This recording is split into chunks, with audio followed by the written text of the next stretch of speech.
Hello and welcome to the Monday evening.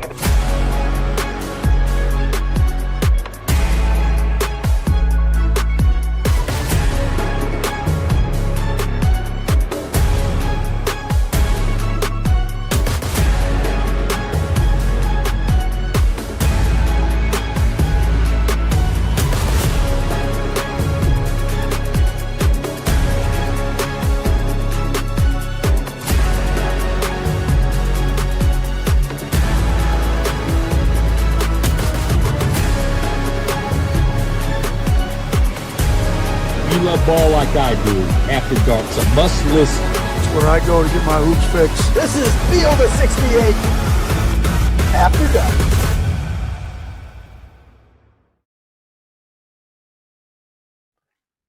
Welcome on into the Field of 68 After Dark on this Monday, March 17th, St. Patrick's Day.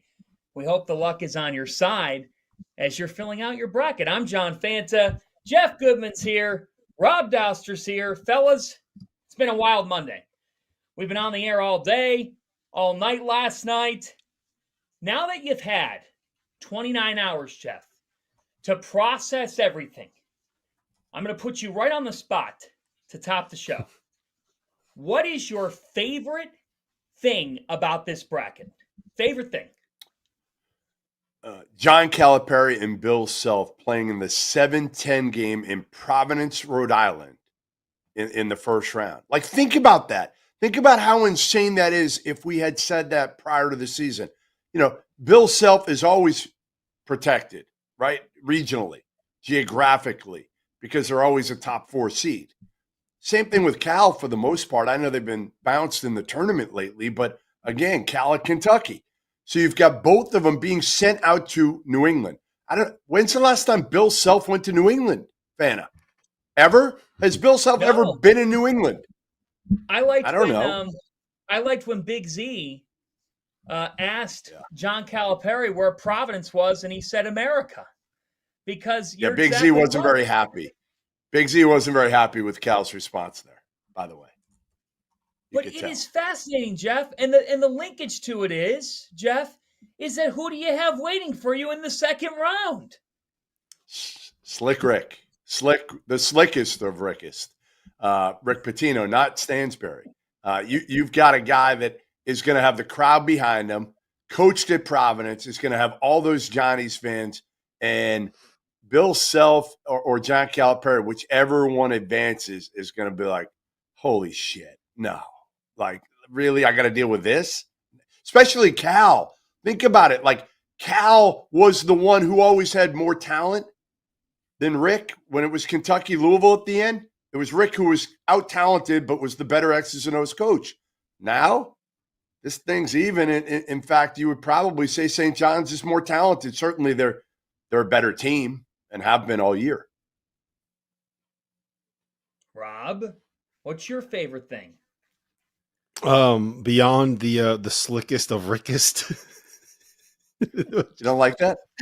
I can't believe that came out of your mouth. My favorite thing in this bracket is that I think that we are going to see carnage in the 5-12, 4-13 games. I think that the way that this bracket kind of broke, it feels like the 12 and 13 seeds are stronger than they've been in past years. You had a lot of teams that were the best team in mid-major or outside the Power 5 structure kind of conferences win their regular season titles and then win their conference tournament titles, right?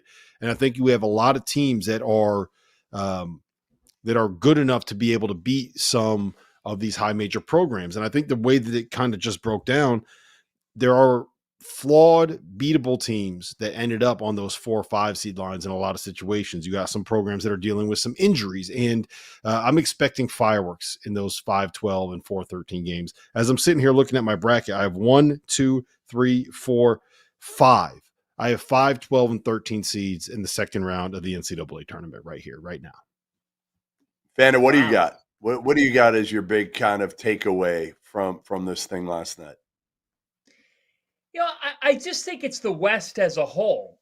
like, had Florida and St. John's not been in the same region, it's hard to believe you could end up having to take one of those two teams. That would be an unbelievable regional final. But there's so much interest there. Colorado State's as hot as anybody, and now they're going to meet Memphis. And Memphis is obviously a little bit banged up, so I'm interested to see what happens there because we've been talking about the Tigers all season, how they could go on a run. But, man, are they stuck in a tough pod because there's the Crab Five and Derek Queen in Maryland, but then you got Tyan Grant Foster and Jacoby Coles and a Grand Canyon team. Like, that's a really interesting game. Elsewhere, Jeff, the pod for me that I think could be the most entertaining is Michigan, UC San Diego, and A&M and Yale. Here's Yale, who has John Poulikitis. Jeff, like, I got to get your thoughts on James Jones because the Bulldogs, here they are again, Ivy League champions.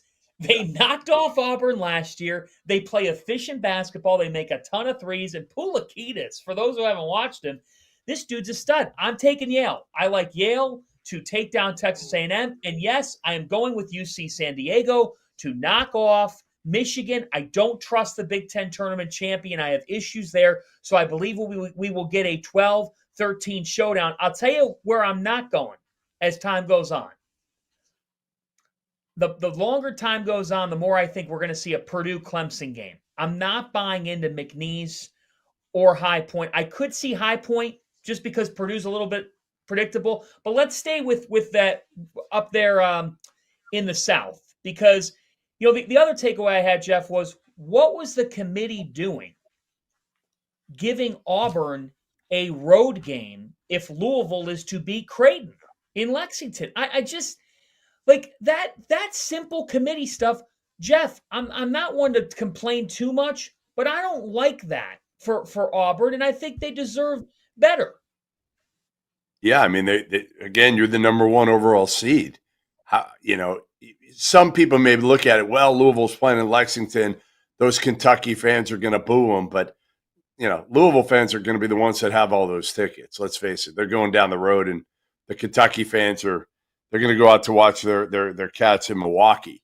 They're not going to go to boo Louisville in Lexington. So I'm with you. That one kind of shocked me. The UC San Diego game is going to be interesting. It's one of the better stories in this tournament is what Eric Olin has done at UC San Diego. It's their first year eligible for the tournament. They came from the transition from D2 and 30-4 this year. They've got a stud, the player of the year from New Zealand, a big wing, Ani Waniwa Tate Jones. Okay, 3 years at Hawaii Hilo. Has been with the Tritons the last couple of years. They've got a couple other dudes who also transferred from the non-D1 ranks. Hayden Gray from Azusa Pacific, another kid from Southern Nazarene. So, like, this is a team that scores it. They shoot it. They're dangerous. And we know Michigan, you don't know what team you're going to get. Their point guard play is not always great. They don't always shoot it well. They turn it over a lot. You do that against UC San Diego, you're going home after round one. Yeah, that's the big thing with that matchup, right? Like we know about the turnover issues that Michigan has. UC San Diego is quite literally the second best team in America at defensive turnover rate. There's only one team in the country that turns opponents over at a higher percentage of their possessions than UC San Diego does. How does that translate up a level to high major competition? That's what we don't quite know. But Aniwa Tate Jones is a guy that I think has the opportunity to be the breakout star of this tournament. There's always a mid-major darling. There's always somebody. We got to get this guy's name right because I've now heard it 7 different ways. I interviewed him. So I interviewed him for the Big East preseason conference stuff that we did. And this dude's from Wellington, New Zealand. He's got an unbelievable personality. He's witty. He's smart. He's funny. He does not look like a guy that is going to come out here and be a killer on the basketball court. He looks like a dude that's going to be a killer if you ask him to go catch a wave, right? But he's 6'6". He's tough. He's got like a ridiculous level of passing range. He's got a basketball IQ. He can really score the ball, and he is a fun basketball player to watch. And if they beat Michigan, I have UC San Diego beating Michigan, and I have Yale beating Texas A&M. And I think that UC San Diego would be able to take down Yale. And if Yes. that happens, and you have Aniwa Tate Jones in the Sweet 16, he will be the biggest star in college basketball for that entire week. I promise you this. If they get there, he will be the guy that everybody is talking about. He will be the Jack Golke of this year's tournament. And look, I went crazy, and I took Aniwa Tate Jones, UC San Diego, and the Tritons. I went nuts to shock the world and pull off a George Mason over Connecticut and stun Auburn. I went. Why am I still on the screen, Dagan? I went that bold, and I know that may come off crazy, but somebody's going to lose, and I think, Jeff, before we get into our questions for the night, well, I guess I'm going to hit you with one right now. Of the 1 seeds, who are you most concerned about heading into the tournament? Well, I'm going to give it away here, and I've already given away my Final Four. I have 3 1 seeds and a 2. So the only one I don't have advancing, I have it 3 SEC teams in it, and the one seed I have being knocked off is Houston by Tennessee. So I like Houston a lot, but as I've told Rob, and I can't believe I'm saying it because Rob has jumped on the bandwagon every single year, and that may be the problem. See, the problem for Rick Barnes may be that Rob has thrown the hex at him every single year. Every year since we started this network, there's been a time. First year, Rob, you remember? First year, Kim English was an assistant at Tennessee, and you were all in, and then they just went boom, straight down. Well, they had climbed all the way up to number 1 in KenPom, and I was like, look, you know what? I'm in. All right. They just landed some big win. They beat like a top 5 team. They're number 1 in KenPom. I'm like, I'm in. This might be the best team in the country. And then I think they lost like 10 of their next 16 games or something. Like that was the year they had Jaden Springer and 2 one and dones, and it completely fell apart after that. So and since then, every time I bought in, I'm out because I want to see them have success. I want to see Rick Barnes in the Final Four. So don't go in. You're not allowed, right, no matter what they do in this tournament. Rob is not allowed to go all in on tennis. Which number 1 seed will be the first to lose, Rob? Houston. Yeah, For me, I think it'll be Auburn. I have Auburn as the first 1 seed to lose, and that's because I think that they had a ridiculously difficult draw in the second round.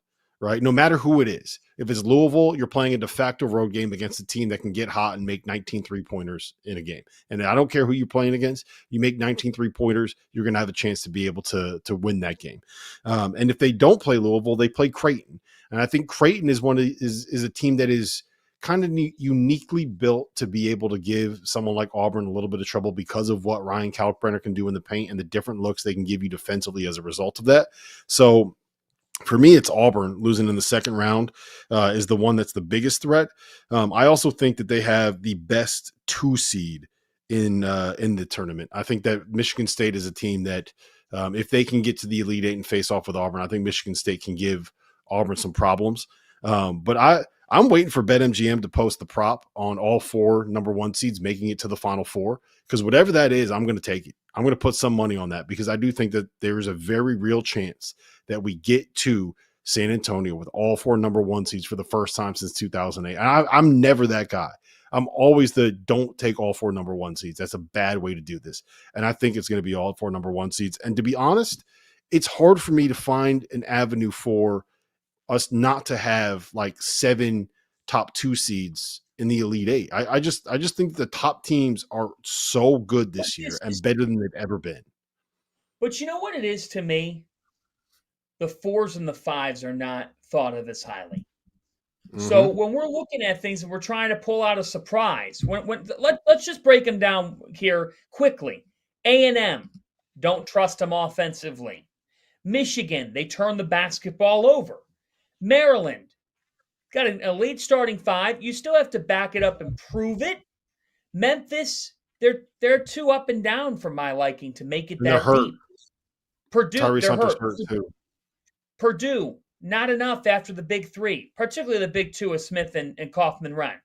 Clemson could. I'm going to shout out Clark Kellogg, which Jeff, Mhm. while this is on my mind, I can't wait to hear Charles Barkley try to say Aniwa Tate Jones. Oh, That's he'll going to screw be that up so bad. Yeah. What about Ian Shefflin? Imagine I'm trying to say Ian Yeah. Shefflin. yeah, that's good. Shafilin.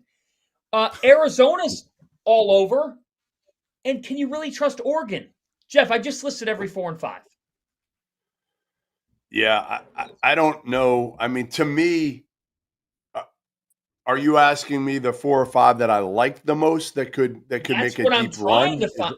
Yeah, Okay. like if do you like 1, 4, I think or it's 5? easy.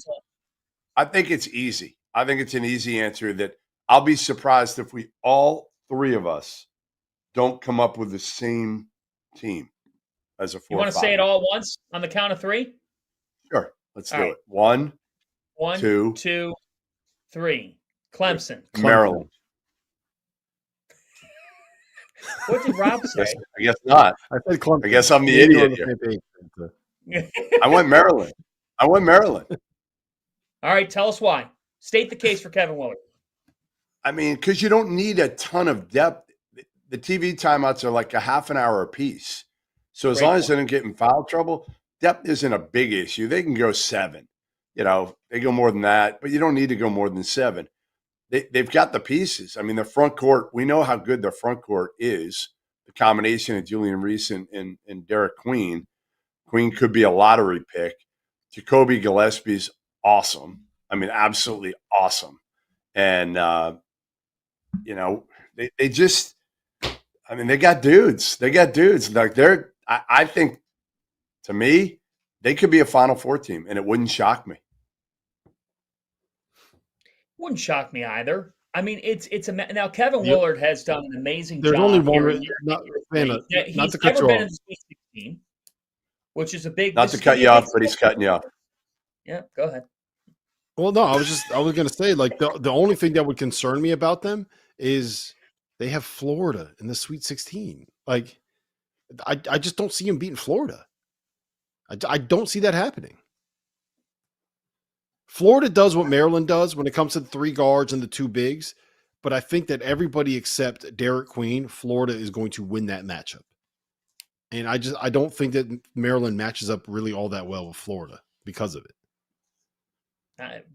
But the thing is, Maryland could match up with virtually a lot of teams by way of there's really no holes in that starting 5. Mm-hmm. Like if there is a 4 or 5 seed that could do it, it's probably a team that has 2 postmen. If you're going to beat Florida, you got to rebound the basketball. Like Florida, and they have that, right? And Maryland has that. Oh, does Maryland have 3-point shooters? Well, Rodney Rice and Selden Miguel can both get after it. And Jeff, I don't know how you feel, but I am in the class of, and I hate to like point at a Tommy Lloyd, but like Todd Golden does have to prove it. Of course. He does have to go out and the tournament's a different animal. Ask any coach. It's what I've been saying. That's what I've been saying for the last couple of days is, listen, nothing against Todd Golden. I think he's a heck of a young coach, but again, he's not at the place that some of these other guys have been. He hasn't done it yet. He's been at the high major level for a couple of years now. He was at San Francisco, and I love the way they constructed this team. I think he's done an incredible job this year, especially with some of the off-the-court stuff he dealt with and that he was able to maintain focus with early in the season. But to me, again, like Fanta said, like he's not Rick Pitino. He's not even, Bill Self. There's some great coaches in this tournament. You're not putting Todd Golden there yet. Now, if he gets to a Final Four, the whole perception of Todd Golden changes quickly. We got a break soon, but Rob, I want you to explain why you believe Clemson, who will draw McNeese on Thursday afternoon, will wait against his alma mater. I mean, it's a juicy matchup here because the Cowboys have got guard play, got some shot making, and get up and down. But Clemson's got dudes, and they went to the Elite Eight a year ago. So tell me, Rob, what you see with the Tigers and why you think they could take down Houston, or it sounds like you've got Houston losing before that. No, I have Houston in the Final Four. I think that I just don't see Clemson losing to McNeese. I just think this is as bad of a matchup as McNeese could have gotten, because the way that they play is they try to bully you a little bit. They try to force turnovers. They try to get on the offensive glass. Like, they want to play like they're bigger and more athletic than you. And for the most part, they are, especially when they're going up against Southland competition. But that's not going to be the case when you face off with Clemson, who has a 24-year-old point guard who is quite literally a father at this point, right? You have Victor Locken and Ian Shefflin, who are not going to be pushed around by anybody. I think if McNeese is playing Purdue, I have McNeese winning that game. If McNeese is playing, if they're going up against Michigan, I have McNeese winning that game. I just think that this is a really, really difficult matchup for them against a team that has lost twice since early January. So I like them there. I think High Point gets Purdue. So I think Clemson can get past them. And then when you face off with Houston, they have the toughness and the physicality to be able to deal with what Houston throws at you. Now, we talked about it earlier, Fanta, not having Dylan Hunter available is something that I think will hurt them a little bit in that matchup. But I think Clemson, out of all the 4 and 5 seeds, I think Clemson probably has the best chance to get there. The other one is Texas A&M, just throwing that out there because they have beaten Auburn already this season. I have Texas A&M losing to Yale. So that's one we haven't talked about that at all. I just want to put that in the ether. Last one here on the 4-5, Jeff. Your alma mater. Now I've got the Akron Zips pulling it off behind the Johnson guard duo, and John Gross, his team averages well over 80 points per game, and they are not going to be fazed by Arizona trying to run the floor because they play a top 20 tempo in college basketball. The only thing I worry about is boxing out Tobe Awaka. Then you got Oregon taking on Richie McKay. You want to talk about a sneaky good coaching matchup? How about Dana Allman versus Richie McKay there, Jeff? Do you have an upset in either of those? Yeah, my alma mater hates me because I did pick Akron to win that game. You know, they can score, they can shoot it, they're deep. They've got a two-way guard in Nate Johnson who's older, who's been there. And again, I say it, and it's not a knock, it's the truth. You just never know what you're going to get out of Caleb Love. You never know. So it's one of those where, again, Arizona could win by 30. That? How many times do you think you've said that? Over and over and over, because it's true, though. He can be special on a certain night and absolutely dominate a game and go for 30 and be efficient. And then the next game, he can look like he's never played basketball before and go 2 for 15. So that's kind of why I think the uncertainty with Caleb Love. Now, they're less reliant on Caleb Love this year than they were a year ago. That's the good thing for Tommy Lloyd. It's not like you're saying end of game, hey, we're just giving it to Caleb Love and letting him rock. You might go to Jaden Bradley. You could even go to Lewis at that point. So there's other weapons on this team that they trust. But I still like Akron here. I think their guard duo, the Johnson guard duo, they can beat them with the way they shoot it. That's the key. Let's take a break.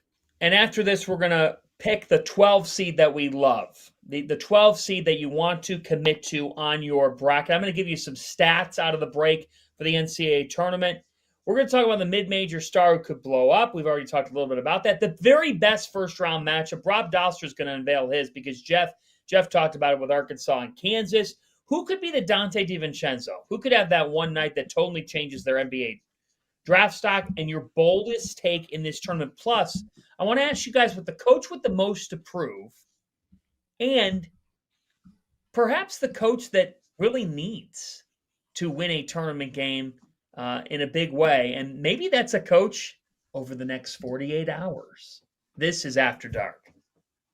Now is your chance to prove you're smarter than the field of 68. We're hosting a Survivor contest with our partner Splash Sports. There's a $25 entry fee, a 25 entry max in the contest, and more than 1,700 spots available, which means there's a $40,000 max prize for the winner. Survivor is the future of March Madness. Each day you pick a team to win. If they win, you advance. We'll also be running a free to enter bracket contest as well as a second chance Survivor in the Sweet 16. So prove you know more ball than the field of 68 on Splash Sports.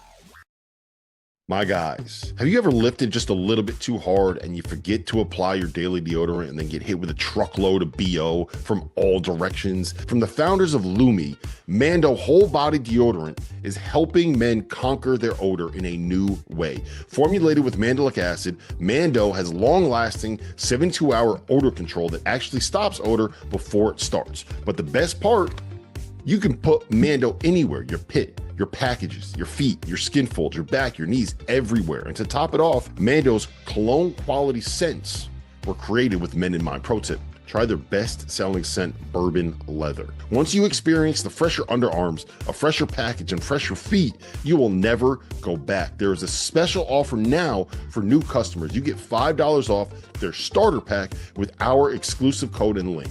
Use code F68 at shopmando.com. That's F68 at shopmando.com. Welcome back to Field 68 After Dark, presented by BetMGM and all of our great partners. I love our sponsors during March. I just didn't have Dauster talking us through deodorant, but that certainly looks like I got to get me one of those. Very, very important. We love our sponsors. We love. I actually just got them today. I came back, Fanta. I came back and had a package waiting for me. So I'm package to freshen up your package, Jeff. A package to freshen up your package. I'm ready. I'm ready for it. Absolutely. Okay. So I got some tournament stats here. This is Sound Smarter with Your Friends real quick. So since 2018, the 4s are 17-7 against the 13s. Doesn't happen as often as people proclaim it. 17 wins out of 24 games. 5v12. The 5's still 16-8. Like, it does happen a third of the time. My favorite bet to people is when people say, hey, I don't know much. What should I play? I'm like, just pick any 12. Just literally just pick any 12 to beat a 5. Then all you have to do is root for one upset. 6v11's where they happen. 12-12 since 2018. Isn't that crazy, Jeff? Yeah. Even. Wow. 7v10, 14-9. So that's close. This one's staggering, but I think it's a revenge of the 8s potentially this year, Rob. Right? The 9 seeds are 16-8 against the 8 seeds since 2018. The 8 seeds, though, this year, Louisville against Creighton in Lexington, UConn against Oklahoma, Gonzaga against Georgia, and Mississippi State and Baylor. And I have to be honest with you, Jeff, we haven't hit on this yet. I have not seen, Jeff, anyone pick Oklahoma. I haven't seen anybody have the stones to not take Dan Hurley winning a game. And the only way Oklahoma wins this is if Jeremiah Fears, who is a super talented freshman, and he's done this before this year, goes off for 30. And he can. I mean, I've talked to their assistant, Josh Oppenheimer, about him at length. And Josh came over from the NBA with the Bucks. He worked with Giannis, and he's working with Jeremiah all year. And he raves about this kid. And you can see why. I mean, the only thing he needs is to get stronger. You know, that's the only issue. And UConn's got, they got some, men out there. They got some bigger, stronger wings that they can throw on him. But I think Fears, if he can go for 30+, an efficient 30+, maybe Oklahoma can pull the upset. Who knows? Rob, do you have any thoughts on this? You seem to like the way UConn matches up with Oklahoma. Yeah, I do. I think on paper what Oklahoma does well matches up well with what UConn does well, in the sense that UConn kind of struggles defensively, especially when you have multiple guys that you can kind of scheme up into being able to attack in one-on-one situations. And then when you have a lot of off-ball action, and what Oklahoma really does is just try to put Jeremiah Fears in ball screen actions. They don't really do much on the weak side of the ball. They don't really do much off the ball. And if it's not that, then they try to swing it back and either get an open three or get Jalen Moore attacking. And I think that UConn is able, UConn should be able to guard well enough there and make it difficult and keep Jeremiah Fears from going off. But Oklahoma's won 6 games against top 35 KenPom opponents, guys. And in 5 of those 6, he's scored at least 26 points. The only one he didn't was the game against Louisville that Oklahoma won when Casey Pryor tore his ACL. So if you slow down Jeremiah Fears, you're going to beat Oklahoma. That's not exactly breaking news, but I think that UConn's got the bodies to be able to keep in front of him in those ball screen actions and kind of keep him from getting loose. It is a good point to this UConn team overall because 2 years ago they had Andre Jackson. Last year they had Steph Castle. They've gotten better defensively this year. They put together some good halves at the Big East tournament, but they haven't had the same type of stalwart perimeter defender. They've just progressed in that area, and I do think this is a game where Oklahoma's 70th in KenPom defensive efficiency. That spells trouble against a shot-making team in the Huskies. If Liam McNeely, guys, I'm going to tell you this. He walked out to the court Friday night at the Garden. He was pissed. And he said, this is just not. He goes, I came to UConn to win it all. And I talked to him for a little bit. I said, hey, man, I get that. I said, but at the end of the day, you have to show up to the tournament and play your best basketball. I'm like, look at the double-digit seeds that show up and pull off shockers. I'm like, you just got to do your thing. And we kind of talked for a little bit, and he said, yeah, that's what I'm holding out hope with. Like, I'm not saying it happens, but I will say this, Jeff. The image of Golden walking on the tunnel, he's 39, and you got to go up against a coach who's won back-to-back natties and is going to say, you know what, man, everybody's counted us out. Let's just play. Let's just play. And that's why you play these games. We could talk all we want about why a team's better than the other, but there's always 2 or 3 things that we come on the air and we say, how the hell did that happen? Oh, and they'll be that, right? I mean, you know there's going to be a few of those. Rob's saying, you can't see a number one losing, but trust me, there aren't going to be 4 number ones going there. You're going to look at it and be like, how did that happen at the end of the day? How did Gonzaga beat Houston or something crazy like that? Do you think that can happen? Do you think Gonzaga can beat Houston? Probably not. But again, like, who knows? I mean, they still have one of the best point guards in the country. They're old. Graham Ike's got to be, 24 years old by now. It feels like he's been around forever. They've got, guys who can step out and make shots. They haven't necessarily done it this year, but, they're still Gonzaga, right? They're still Gonzaga. They still have that culture. They still know how to win. They expect to win when they get to the NCAA tournament, even if they are in that 8-9 matchup. I don't like that matchup at all for Gonzaga. So much of what they do is, they'll come down and they try to get stuff in transition, and then it's run their continuity ball screen and try to get seals in. And the way that Houston just puts 2 on the ball and traps you off those ball screens, I think maybe it's Clemson. All I'm saying is maybe it's Clemson who gets Houston. That's a better matchup for sure, physically. That I agree with. Rob, what is your favorite first-round game? I think it is BYU VCU is the one that I'm most intrigued by. Ooh, we have not. I love that matchup. I think that BYU wants to get out and run, right? They want to put up a whole bunch of threes. And I think VCU, I don't think people realize how good this VCU team was because they didn't land that marquee win. But Joe Bamisile and Max Shulga is a stud, man. Like, Max Shulga was a guy that probably should have been playing at a higher level at some point this season. And he committed to Villanova and then went back to VCU. He is really, really good. And I think this VCU team is going to surprise some people. I have a hot take on BYU here in a little bit, but that is a really, really good game. And I think both of those teams are capable of beating Wisconsin if Wisconsin wins, beating Wisconsin and getting to the Sweet 16. So we got a question in the chat just now from HJP, and it's on our list tonight. And I'm going to answer it first here to give you guys a moment to get your answer. He asks, if you had to pick a 14 to 16 seed, who would it be and why to pull off the opening round shocker? Well, I am going to go with a team that's top 100 in offense and defensive efficiency. I'm going to go with a team that has a matchup problem at 6'8" from Sheboygan, Wisconsin. He averages 20 and 8 per game. And I'm going to go with a team that is facing a team that is banged up and that has not looked great for the most part over the last month and change. I am taking the Lipscomb Bisons to shock Iowa State. Iowa State coming off of a trip to the Sweet 16, thought to be a Final Four team at one time. I don't think that's not my sentiment. I don't think it's the sentiment of anybody on this show right now.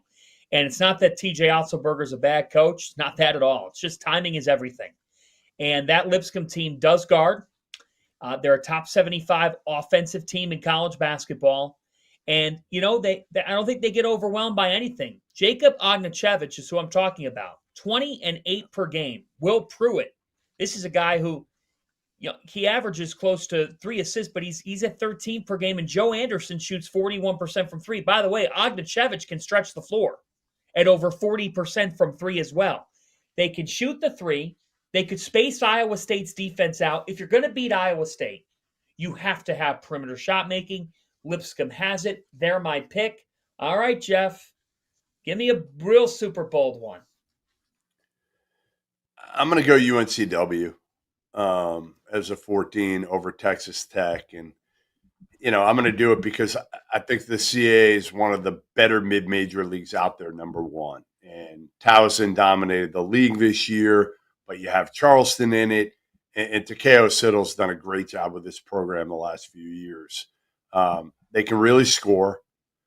They've got depth. They've got a really, really good older guard in Donovan Newby and Sean Moore. They got a forward who's also older. So they got some key returners. They brought in a bunch of new dudes, but they got some key returners as well. So I would say, to me, UNCW, I was choosing between them and Montana, to be honest.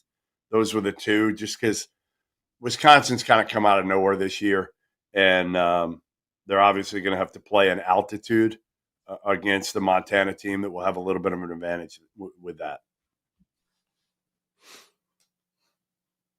Robbie? Fanta. Mine might surprise you guys. I know the saying is January, February, Izzo, April. But I think that Bryant is going to give Michigan State a hell of a game. One of my favorite first-round bets is Bryant plus 18.5. Now, I want to clarify this by saying that I do think that I have Michigan State in my Final Four, in my bracket. But I think if you're talking about strictly matchups, right, strictly matchups, Bryant is the 6th tallest team in America. Their point guard is Earl Timberlake. Earl Timberlake is a former top 30 recruit that started at Miami, went to Memphis, and then has played at Bryant the last 3 years. He is big. He is physical. He is 6'6", 220. He is going to beat you up. Rafael Pinzon started his career at St. John's. 6'6", averages 19 a game, shoots 39% from 3, and gets more than 7 a game up, right? Barry Evans, 6'8". Connor Withers, one of the best defensive players in the American East, he's 6'8". Their center is Keyshawn Mitchell, a high major talent, is 6'11". If you look at what Michigan State rolls out there, Jaden Akins is 6'3", Trey Holloman's 6'2", Jeremy Fears is 6'2", Jace Richardson is 6'3". You're going to have more size on this Bryant team than you're going to have on Michigan State. Cohen Carr plays the 4 for him a lot, is 6'4". And what Michigan State prides themselves on is the ability to get to the glass and win the rebounding battle, right? And Bryant can compete with them there. Bryant has size in the backcourt. I think Earl Timberlake is going to cause some real problems. I think if you let Rafael Pinzon get hot, because he could shoot over the top of those defensive guys, I think Bryant's going to give Michigan State a fight. I don't know if they win, but I think that that's going to end up being, out of those, like the 14 to 16 seeds, I think the most entertaining game that we're going to get is Bryant against Michigan State. Man, I just can't wait, because it's going to happen somewhere. And Jeff, I do feel like in this era, it's increased because some of these mid-majors, like a Bryant knows who they are with Pinzon and Timberlake. They can score it at a high clip, and they've got veteran dudes who have been around the block, and they piece it together. Like a player was saying this last week, Jeff. They're like, the way the game's changed over the last 10 to 15 years offensively, you used to play these types of 3-14 games, and you were like, at some point, they're not going to have enough gas in the tank to make enough shots to pull off the upset. It's really not what we ask anymore. It's, do they have the physicality to hold up on the glass? And if they do, like That's why it's so fun, Jeff. I just think the game's changed, and there's just never been more talent all around of guys who can get buckets and stay in a game. It's also, remember, this is still the era right now of the mids and the lows can be old. And that gives them more of a chance. That shrinks the gap in a lot of cases. Now, there are some high majors that are very old as well. But that's kind of what a lot of these low and mids have done. And a lot of them, again, you look at a UC San Diego, you look at a Bryant, look at some of the teams that advance, High Point. They're old. They're old, and that gives them an opportunity in a setting, a one-game setting like this, where they're not completely physically overmatched. Even if you're talking about, a dude who's 6'6" at the 4 spot, well, they could be 6'6", but they're men. They're men going up against maybe a 6'10" freshman or sophomore that isn't quite as big or strong as the undersized format. Jeff, before we break, let's stay in that pod for a minute. Who do you have, New Mexico or Marquette? I have Marquette, but this is a tough one for me because, again, I haven't been a big Marquette guy from preseason all the way through. I've been a big Cam Jones guy, but I haven't really trusted the rest of their team, and I think he's worn down. But he looked like he's got his legs back a little bit here, and I'm expecting – that Cam Jones-Donovan Dent battle is going to be insane. Those are two of the top guards in the country. Forget point guard, whatever. They're two of the best guards in the absolute country. So that's going to be an absolute great matchup. But I just think Cam's going to show up. Remember, early in the season, Cam was it was Cooper Flagg, Janai Broom, and Cam Jones. Those were the three guys. Can Cam Jones rediscover what he had early on the season? I hope so, because, man, was he fun to watch. Well, yeah, the unfortunate part about that is I wish it was Donovan Dent versus Cam Jones. What it's going to end up being is Donovan Dent against Stevie Mitchell and Cam Jones against True Washington, which is Yep. It is what it is. I understand why they do it. To me, as crazy as this sounds, the key to that matchup is going to end up being Nelly Jr. Joseph. What does Marquette have inside to be able to deal with him? He's a monster, at all. Man. Goodman, we met him at Mountain West Media Day. He's a large, strong, physical human being. It's not crazy at all. Anybody with a 5-man that's going to cause problems on the glass is an issue for Marquette because they don't have a true 5-man that's back to the basket and is going to take you there.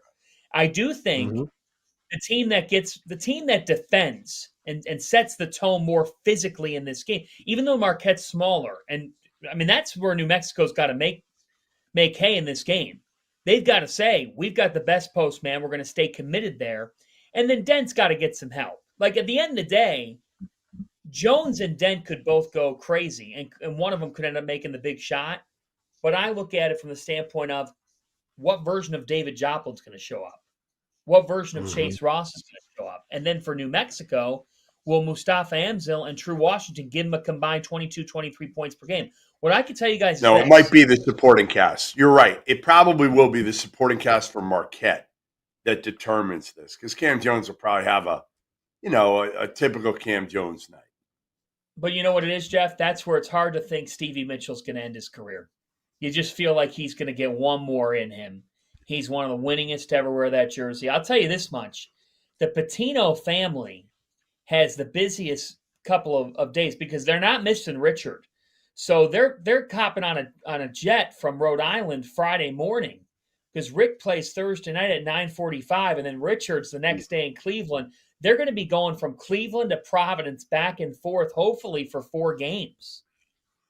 Well, the good news is that I'm pretty sure the Patino family can probably afford to pay for the PJ from Providence to Cleveland. I don't know how many directs there are from Providence to Cleveland. It doesn't seem like your kind of hub routes. By the way, anybody watching this right now, you see that QR code right up there in the corner, right here, right there. Yeah, that QR code right there. If you scan it, you can join our Splash Sports Survivor contest. If you guys haven't played Survivor, it is the most entertaining way to do these events and do these things during March Madness, because the way that it works, you pick a team to win every single day of the NCAA tournament. If that team wins, you advance to the next day. The catch is you can only pick each team once. You can't pick Duke every single day. You think Duke's going to win the tournament. You pick them in the first round, you don't get to use them again. So if you think Duke's going to win the title, you can't use them until the national championship game, which makes it really fun, really entertaining. It's $25 to enter. There's a 25 entry max. And here's the best part, guys. If we fill up all 1,700 spots in the contest that we have over on Splash Sports, it's $40,000 to the winner. Winner take all, $40,000. So go sign up, take your chance. See if you can beat me. I'm putting 20 entries in. I'm putting 20 entries in to the field of 68. Go ahead, Fanta. I've never done this, so I just topped on. Now I have to sign up, right? Like I have to get a login, sign up, and then I'll join. It's easy. And if I can do it, anybody can do it, Fanta. And I'm going to do 4 picks. I'm going to put, there you go. I got $100 into this Survivor thing, and I'll do it tonight. And Trevor Valise and I Trevor's going to pick Illinois to survive. That's a real good point to segue off of, because we have not hit on that pod. But after these messages, I'm going to come out of break, and I'm going to have Bobby D lead it off, and then I'm going to have Jeff Goodman follow on the coach with the most to prove. It's After Dark. March Madness is here, and you know what that means. Buzzer beaters, high stakes hoops, and it's a time where legends are made. In other words, it is time to wear chubbies. Pretty good segue, right?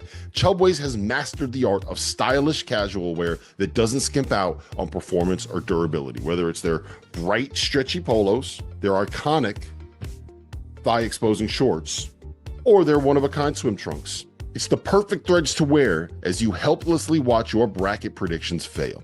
Watching games with your friends, Chubby's original shorts gives you that classic feel with a modern look. You hitting the gym to make up for all the pizza, wings, and beer that you consumed in the last 4 days? Chubby's ultimate training shorts are built to sweat. And to sweeten the deal for you, for just a limited time, Chubby's is giving all of our listeners 20% off your order with the exclusive code F68. So use code F68 at chubbysshorts.com. That's chubbysshorts.com.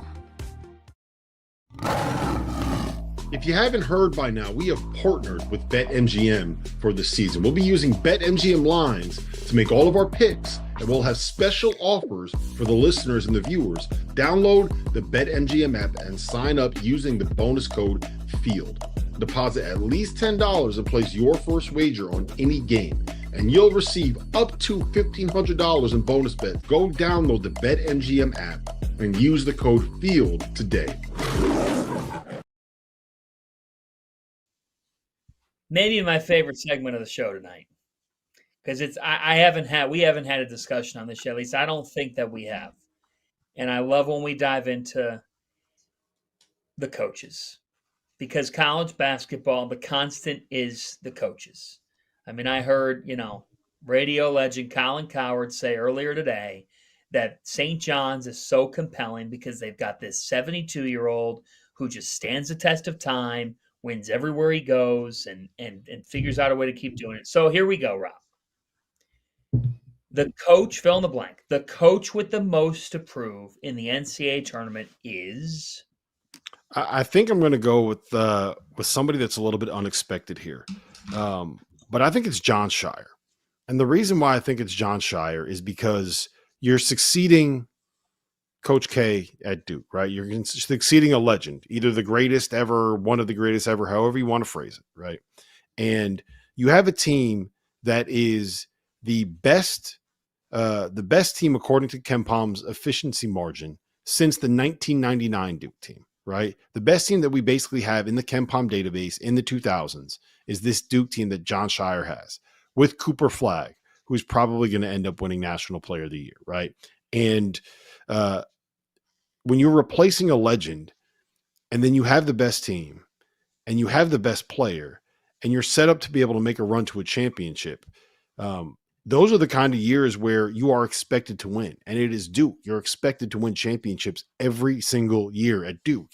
And the longer it goes until he's able to, get to a Final Four, win a national title, get to a title game, the more that pressure is going to build and the more that it's going to be a storyline and the more that it's going to be a narrative for him as a coach. Was he the right guy? This, that, and the third, right? Because it's Duke, because it's John Shire, because he's succeeding Coach K. And this is his opportunity to end that. This is his opportunity to say, yeah, I belong. Yeah, I might be 30, what is he, 35, 36 years? He looks like he's 23. But I am one of the best coaches in college basketball. I am a national championship caliber coach, and I am the guy to take this Duke program over for the next 40. Like, he could be here for 40 years. He could be there as long as Coach K was. And this is his opportunity to make sure that he can stake his claim to it. I think he's got a lot. I think he's got a lot on the line. And I think he's got a lot to prove with this to people at large that he is the right guy for this job. Jeffrey. I hate that. I think that was awful. An awful pick by you of John Shire. Like this isn't going to define John Shire. I know they have the expectations. Do you understand how media works in 2025? Like, there are like 3 programs that people can talk about.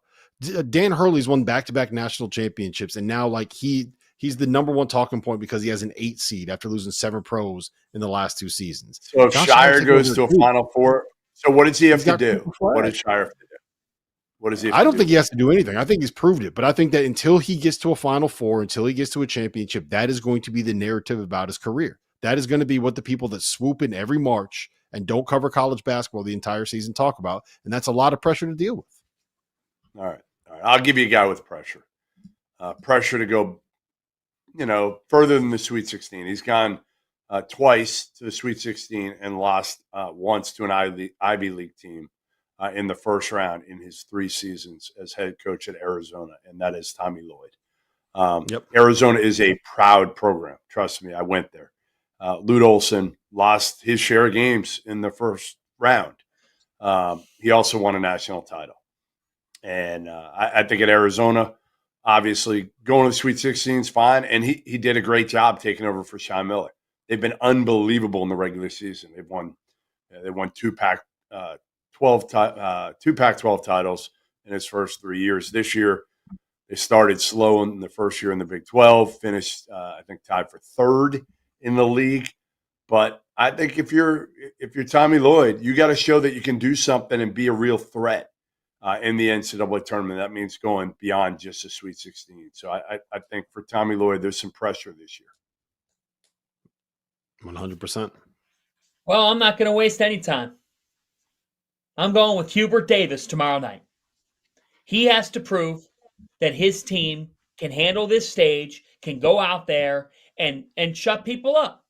And whether they win or lose the game does not equivocate to whether or not they should have been put into the NCAA tournament. Those are 2 totally different things.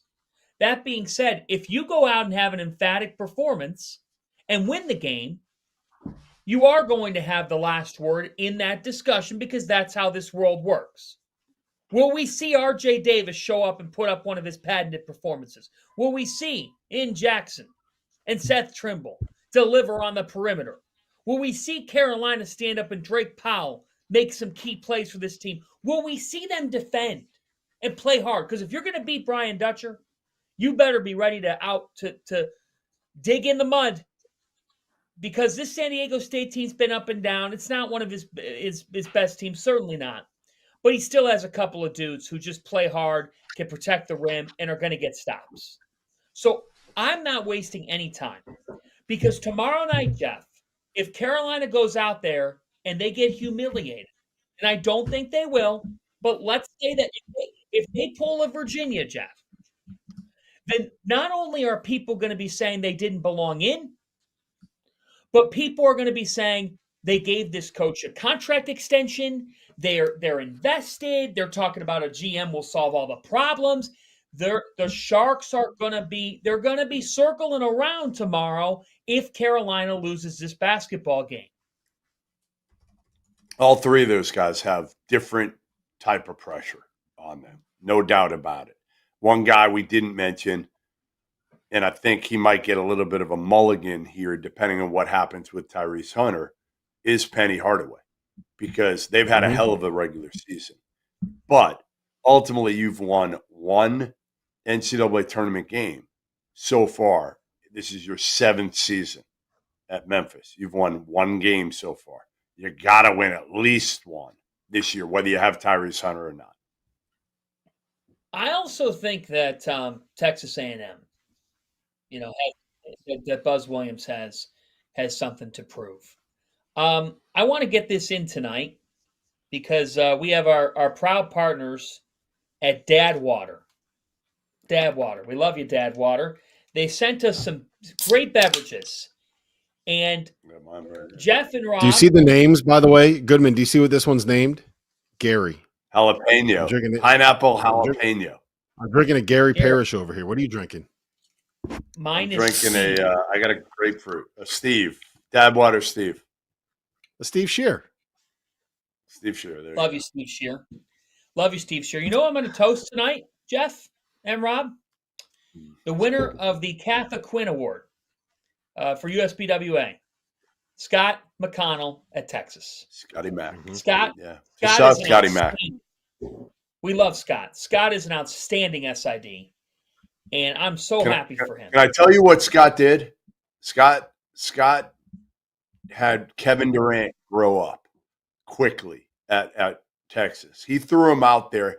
Kevin Durant was super quiet when he got to Texas, shy, and Scott McConnell pushed him out there and really turned Kevin Durant into a man in a sense off the court. So Scotty Mac has done it with so many different kids, players at Texas, and helped them. We love you, Scott. We really do. Yep, I'll toast to Scott McConnell there. Yeah, man, this is fun. What, Rob? Before we go, tell everybody what our plans are here this week on the Field of 68. Do I get to give a toast of the night? No, you're not letting me give a toast of the night. We're only giving one to Scott McConnell. Oh, you got about 9. Rob's going to toast. Hey, Fanta, Rob's going to toast to Patrick Morrissey. That's who he's going to toast to. Right. I don't know who is that. That's the governor of West Virginia. Yeah, I don't know. I'm not paying attention to it. That might lead the afters now. Rob, I was trying to tee up the network for you to give the coverage plan. No. Look, you're right. My toast is gonna go out to all of us because we are leaving tomorrow to be able to head on the road. We're going to Vegas. We will be out there Thursday all day. We have full live stream, watch along. We'll be there from noon Eastern time until 1 a.m. After Dark starts at midnight, goes until 1 a.m. So we'll be watching along on Thursday and Friday. We're doing After Dark live from we will be at Flanker Bar in the Mandalay Bay Sportsbook on Saturday and Sunday night. We'll be there all day on Thursday and Friday, and we'll have some of our dad water there with us. There's nothing better than a couple of dads drinking some dad water. You ready for 13 hours of Robbie, Jeff? Man, no, nobody's ready for that, but I could take some breaks. The best way to survive 13 hours with Jeff Goodman is 13 dad waters. NCAA tournament games start later today now. We'll see you tomorrow night. People have opinions about me, strong ones. Some compare my brand to the competition and call me a copycat. Some say that I'm just watered down, that I fall flat. I've heard it all. But the people who get me, they say I'm different, subtle, but balanced. Nothing to hide, nothing artificial. And once they give me a chance, they keep coming back for more. For more dad water.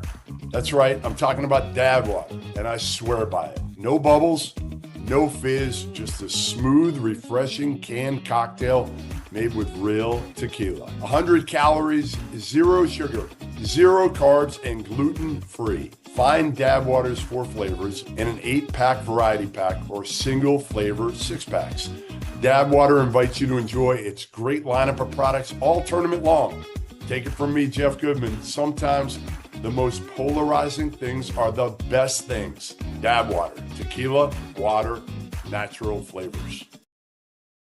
I have been looking for the best deal on March Madness tickets, which is why I'm going to give the sponsor of today's show, SeatGeek, a huge shout out. SeatGeek is the #1 rated ticketing app with over 28 million downloads and more than 70,000 events available. Now that March Madness is here, SeatGeek has your back. Each ticket is rated so you know if it's a good deal with that little green dot, and it's backed by a buyer guarantee. You can get 10% off your next set of tickets at SeatGeek with code FIELD of68. That's code FIELD of 68.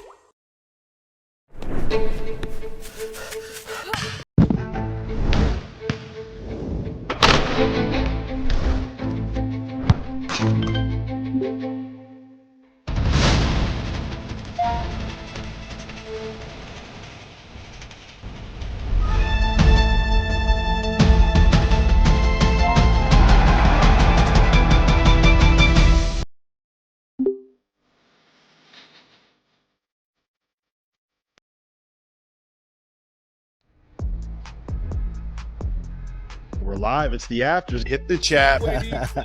I'm not getting close to any bear. My career high on the court is 28.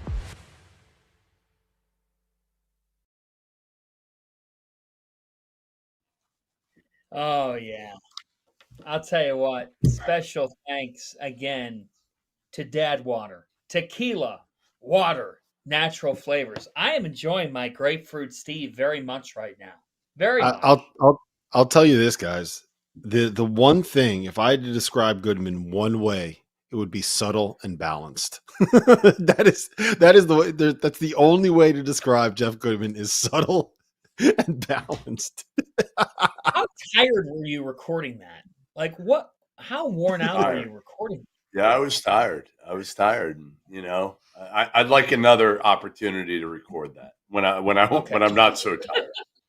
All right, I might have to do it again.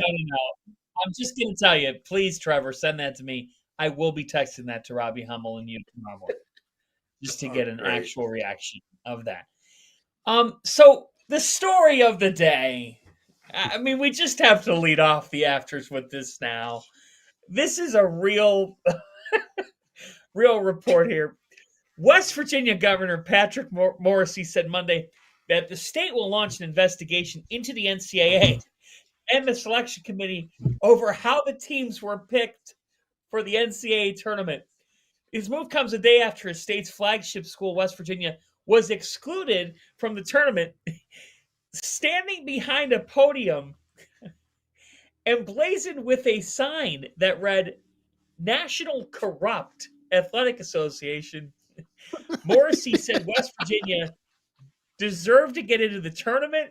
Quote, this is a miscarriage of justice and robbery at the highest level, end quote.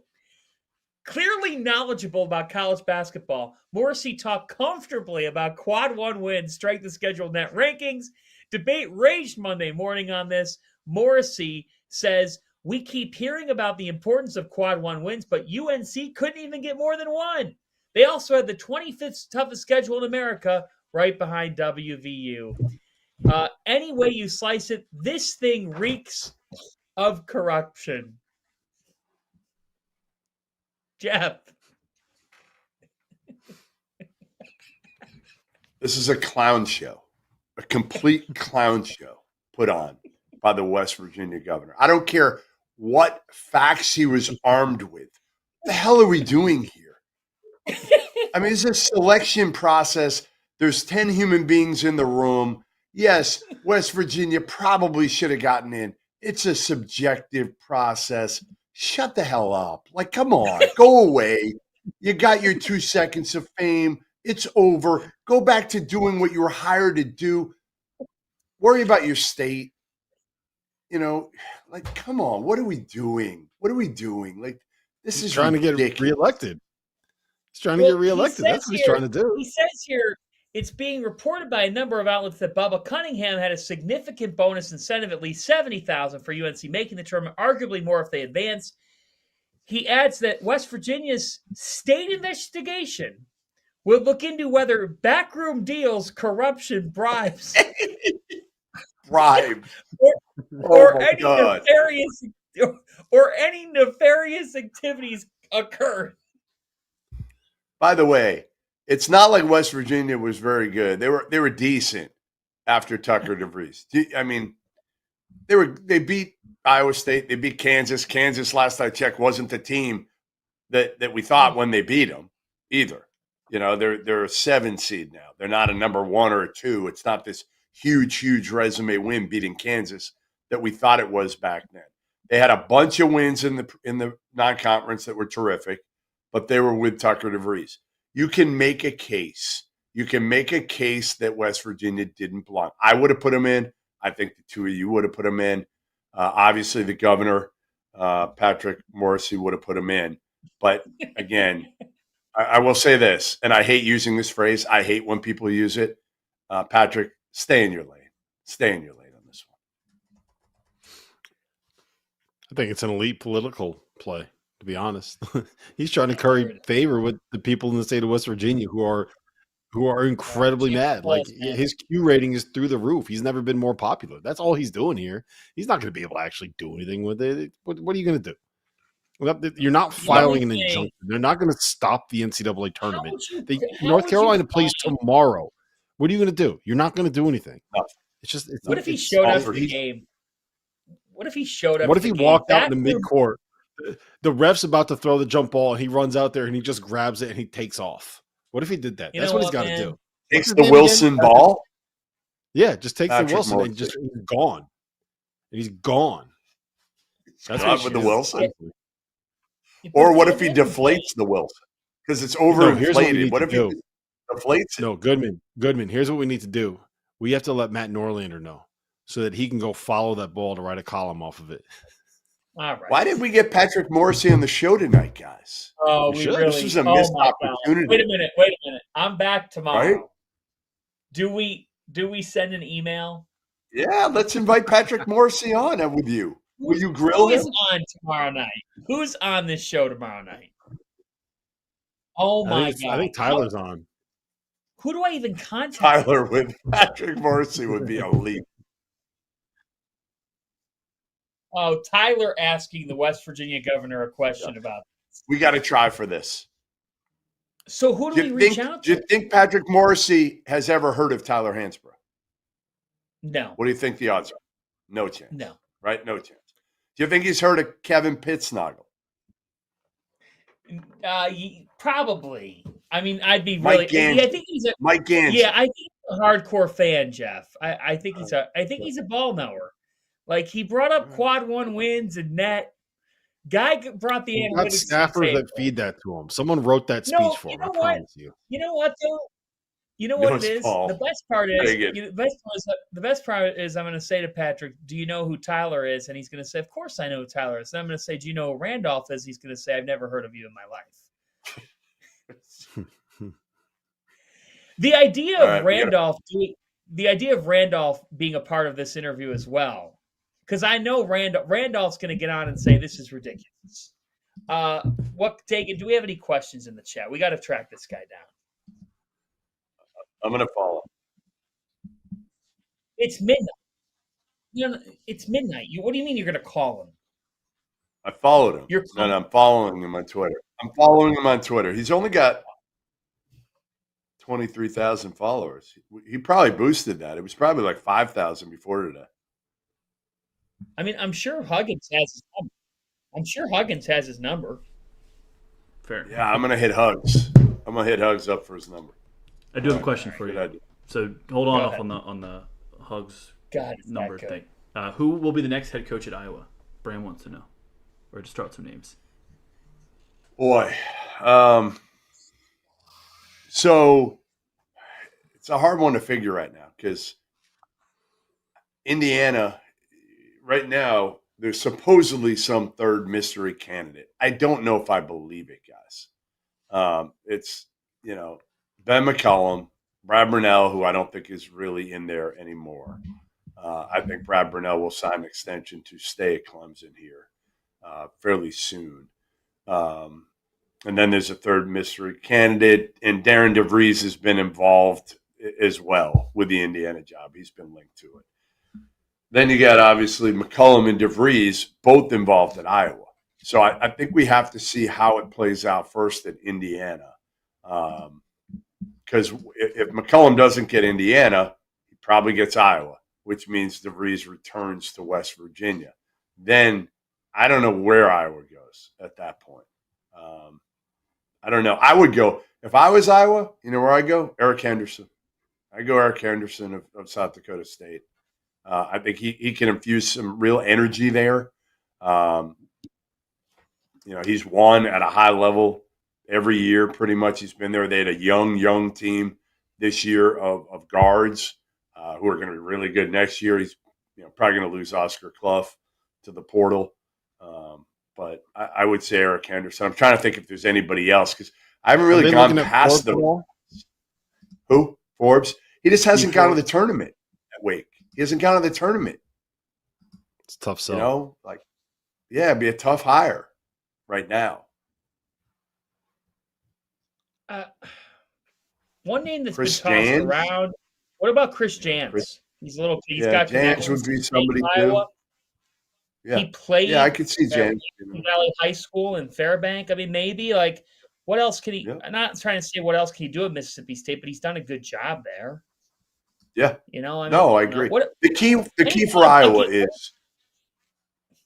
is how much they're gonna provide in resources. Fran McCaffrey only had a little over $1 million in NIL this past year. Now that could be, again, the money people didn't want to fork over money. They were out on Fran, or it could have been the AD just said like, hey, you know what, this is what we got right now. Let's see if you can do it. If not, we're going to make a change. He's fairly new. So Goodman, whatever the case, you're not going to get Darren DeVries if you don't really upgrade your resources, because he's got them at West Virginia. He's got pretty good resources there. I have a question for you, Goodman, and it's kind of a big picture question, but it has to do with Iowa because I had a conversation with someone that was involved in that search there. He's got there. It is. No, it's a big picture question about coach, because all right. So we saw what happened at Florida State, right? When Luke Lux got the job, he's not making a ton of money because they're taking part of that salary and they're putting it towards NIL stuff. And if you look at the way that salaries are kind of broken out at all of the professional sports, it's like 50-50 more or less, right? Like where coaches are making X amount of dollars, but the players are the ones that make the most money. And if you look at what's happening in college sports right now, these coaches have these massive salaries, and then you kind of match whatever that salary is, close, maybe a little more in some places, but the salaries of the coaches and the total salaries for all the players tend to be relatively similar. And the way that it's broken down is much more different than other professional ranks. And this guy I was talking to was saying that we might be nearing the end of coaching contracts that are like $4 million a year guaranteed for 6 years, $5 million a year guaranteed for 6 years at the high major ranks. And that we could be seeing more situations where you're looking at like 1.5 or 2 guaranteed for 3 years. If you can't flip it in 2 years, then you're out, and they can get out pretty cheap. And they're going to start cycling people over a little bit more because it's going to be about who can get the talent, and you got to be able to pay the talent to get the talent. Do you think there's anything to that? I mean, for certain jobs, yes. I don't think it's going to be consistent and universal. I don't think Kansas is all of a sudden going to say, hey, you know what, Bill? You got to take a $4 million pay cut. Like, I don't think those jobs, the Kansas's, Kentucky's, Carolina, Duke, Arizona, the basketball jobs, Arkansas, are going to do that. But I think you're going to have the haves and the have-nots. And Florida State's a football school. Iowa, we'll see. Do they really want to be a player in this thing? And again, you're going to need somebody to step up. A lot of so right now, even trickling down to you're seeing right now this rash of NBA assistants getting hired. And even down to the lower levels, you're having these kind of odd hires right now. Radford made one. They hired a guy at SMU who was listed like 8th on their list of staff. He worked for Rick Carlisle in Indiana, and Dallas in the NBA, big analytics guy. And I think, you know, one of the reasons, and Robert Lindenberg is a very, very, very smart AD. He used to be an assistant coach at SMU. He knows basketball. And one of the reasons is the analytics part of it. The other reason is he brings some financial reward to that position as well. He can raise money. He can bring money. And you're in a league with High Point that's got $1 million right now of NIL or somewhere around there, you know, somewhere in that vicinity. So you're thinking, unless we have money, we can't win this league. There's no way we can compete with High Point. So you've got to do something different, something unique, and that's what Lindenberg did here. It's a great point. And you this is a climate where if you have to throw a change up in order to keep up, you got to do it. Like you Well, at Iona, this is probably going to happen.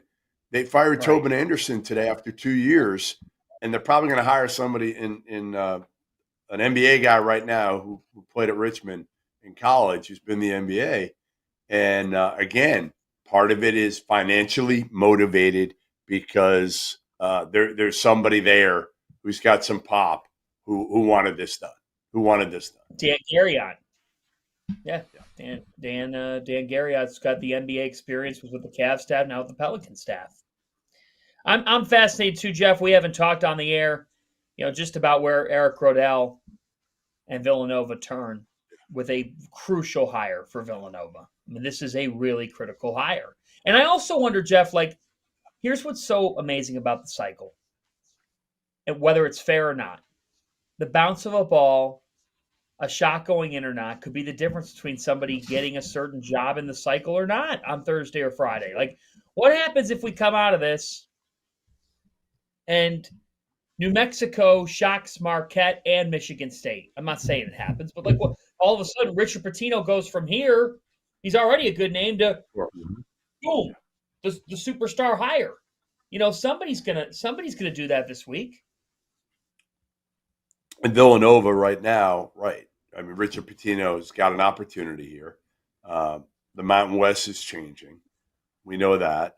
Pitino's a hot name. I think Ryan Odom's probably the clear front runner at Virginia, which Richard Pitino was involved in. NC State's available, but I think Will Wade's got the inside track there right now. Justin Gainey, former NC State player, is an assistant right now at Tennessee. He's in the mix as well. But I think Villanova is that one that's a wild card one right now, Fanta. You know, and Richard Pitino's involved.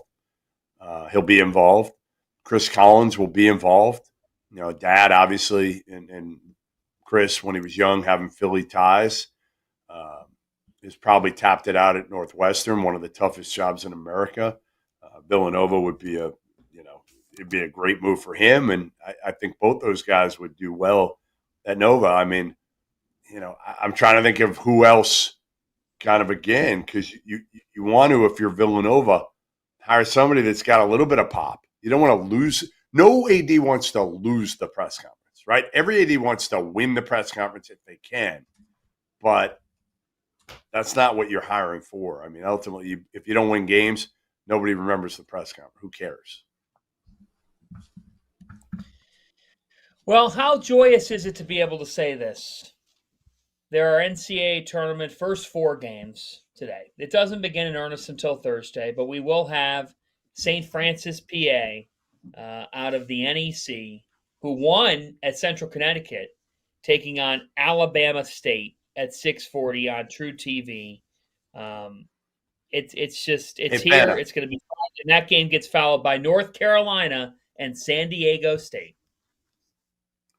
Can we go through quickly a couple of these things that Dauster sent us? I just want to hear your responses. I'm more curious than anything. We don't have to go in depth. Even if it's like rapid fire to me, there were a couple cool ones. Boldest take. I'd love to hear your guys' boldest take right now going into the tournament. I can start, or one of you guys go. Go ahead. You lead us off. I mean, my boldest take, I don't know how bold it is that we see 4 SEC teams in the Final Four. Wow. How crazy would that be, guys? That's kind of bold. No? No, it's bold. It's I mean, bold. that, We've never seen that. We've never seen that. right. We've I mean, never imagine seen that in college basketball. Auburn, Florida, Alabama, Tennessee. It very well could happen. That's pretty damn bold. I don't think it's going to. I don't see Duke losing. You could sell me on 3. You could sell me on 3. I can't. This is why it's bold. This is why it would be called bold, Robert. Yep. Okay. I think I got a bolder take. Okay. I have BYU in the Elite 8. Okay. Could happen. I have them too. They've won 9 of their last 10 games, and they're playing great ball. And it's actually not that bold. Not crazy bold. I think mine is bolder. I would say mine, Fanta, if you're judging boldness, yours whose is bolder, would be same bolder? Duke you're picking. You have 4. You're picking 2 1 seeds and 2 2 seeds. Like, it's not. I think a 6 seed to the Final Four or to the Elite 8 is more bold than picking 2 1 seeds. And you just picked a chalk Final Four. That's what you did. Fanta Here's my bold pick. I'm going to take a chalky Final Four. That's what I'm going to do. I'm going to take the chalkiest Final Four I've taken in 67 years as a reporter covering college basketball. You like my Goodman reporter voice? Well, I'll go bolder than both of you then, and I think that UC San Diego, Hobson Cinderella's carriage, and Aniwa Tate Jones and the Tritons knock off Auburn in the shocker of all shockers and make the Elite 8. Yes, that's insanely bold. I mean, that would be the boldest of bold. Yes, that's not insanely bold. That's insane. Okay, yeah, it is insane. It is insane, and you know what? I don't care because. Do you think Charles Barkley, if they went to the Elite 8, do you think Barkley then could say his name correctly? No. Yes. No, not at all. No, I have no faith. I have no faith in Charles to be able to do that. I do know that Charles, we got to get Chuck on the show at some point. I mean, we've had him. We have to get him on at some point. Okay. Yeah. Wow, Trevor Valicius said Troy beats Kentucky. Wow. Ooh. Did you see Dagan's bold take? Evan Maya has a shot there for Troy. Dagan is Creighton to the Elite 8. See, so Dagan, that's why I picked UC San Diego, because I think Auburn is going to drop a shocker here. I don't trust them, guys. I don't like a team that's lost 3 or 4. And I'll probably end up eating my words. All right, what about I could tee up the next one. Go ahead. Rob, go ahead. Outside, I think the next one was the Kemba.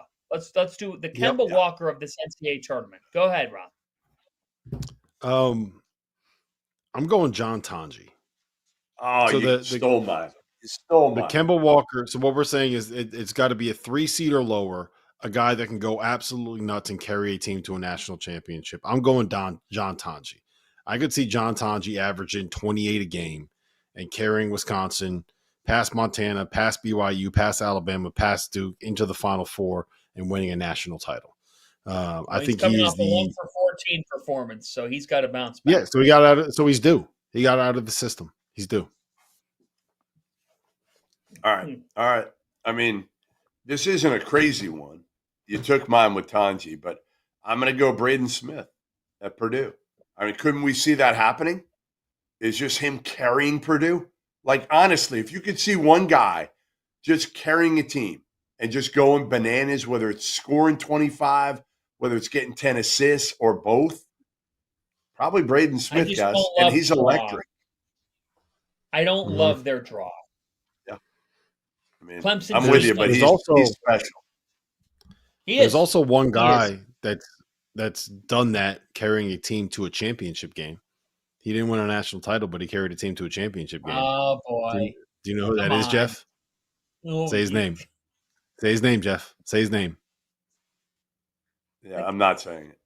I'm not. Caleb Love. Caleb Love. Not happening again. It will not happen again. Love. It's love. Love here. Love here, Goodman. It's all love. Man, you know what? I'm going to go with – so it's 3 or lower or 2 or, 3 seed or lower. I can take a 3 seed. So then I'll go with JT Toppin And I'm going to go with Texas Tech to make a real run there as out of the 3 slot. I like their draw a lot. Like, if they can just use their length and versatility to throw Drake off, you got to throw Drake's offense off. If you let Drake run their stuff and you're not disruptive, Drake's going to beat a lot of teams in the country. Jeff, you saw it. We got to watch in Charleston. You got to throw Drake off offensively, or else they can run their stuff with ease. Coach McCollum, I would be fascinated. Wouldn't that be a great coaching matchup? McCaslin versus McCollum? Well, they're best friends. They're best friends. It'd be phenomenal. It would be phenomenal. Yeah. I'll go Toppin. I think Toppin could do it. One name that I think is a little bit unheralded, big picture, they're always going to be in a game, and the kid's a stud. Wade Taylor could get if the draw breaks. He and Caleb Love are on my list. He was the second one on my list. He was number 2 on my list. I like that call, Fanta. That's a good call. Okay, I think I did boldest take. I did best first round. Dante DiVincenzo's a little similar there. Does anyone have a random? No, I got one. I got one for that. Okay. Jason Richardson. Go ahead. Jason Richardson. He already blew up. That's my only problem with it. Like I thought about him too, but he's like lottery on all the boards now. Like that, he kind of went through the blow up already. Maybe Tahad. I could see Tahad. That's not a bad one. I went with he's not going to win a title, but I think he could blow up in this tournament and go from being a guy that basketball people know to a name that everybody knows, and that's Nick Clifford. He's been unbelievable in the last month. I think he's a first-round pick. I think he could play his way into being a mid-first-round pick with a big tournament because he could do everything you need to be able to do, and he's an NBA athlete. Yeah, and I'll actually give you 2, and both of them are going to actually come on the Big East. R.J. Lewis, the plan is to have Lewis and Ejiofor back next season at St. John's, but what Lewis has scored 20 or more points in 5 of his last 6 games. He had 29 in the Big East championship game. That kid is playing on another level right now. And then I'm going to give you a guy that I think Wednesday night, I think this guy's got some 2 Holloway toughness in him. Ryan Conwell is scoring at a high rate. If you didn't watch Xavier play Marquette in the tournament, like Texas, they play a lot of hero ball. Trey Johnson's going to have to be in form. He's got to be knocking down shots in that one because it's going to be tough against Xavier. Xavier's gotten better defensively. They share the ball. Look out for Conwell. You know what I was going to pick too, but I think he's already sprung on the scene too much, is Will Riley. But I think he's already sprung on the scene on the draft radar too much. But Will Riley could get – if Yakachonis and Riley are both cooking, Jeff, then Trevor Valise is going to be could be in the second weekend of the tournament. Why not? Why can't Illinois make the second weekend? They could, or they could be gone, right away. Who knows? There's a lot of reasons why. They get mono again. They shoot under 27% from 3. They decide they don't want to, there's lots of reasons why they can't make it fit. Well, that's going to do it for us. Again, NCAA tournament games are in the first 4 are coming up later today with the SWAC champion Alabama State. They beat Jackson State to get this far. They'll face St. Francis PA at 6:40. Find out where True TV is on your television set. And then North Carolina. What are we going to see from North Carolina as they take on Nick Boyd and San Diego State? Boyd has already made his mark in NCAA tournament lore with Florida Atlantic a couple of years back. And now it'll be the Aztecs and their gritty defense against the explosive Tar Heel offense in Dayton. Jeff, you've been to First Fours. It is a special atmosphere no matter who is playing. Yeah, especially with Xavier. With Xavier, it's going to be – and you wonder, will Carolina fans care? Will they travel? Will they care for First Four? I don't know. They always care, but Roy Williams will probably be there.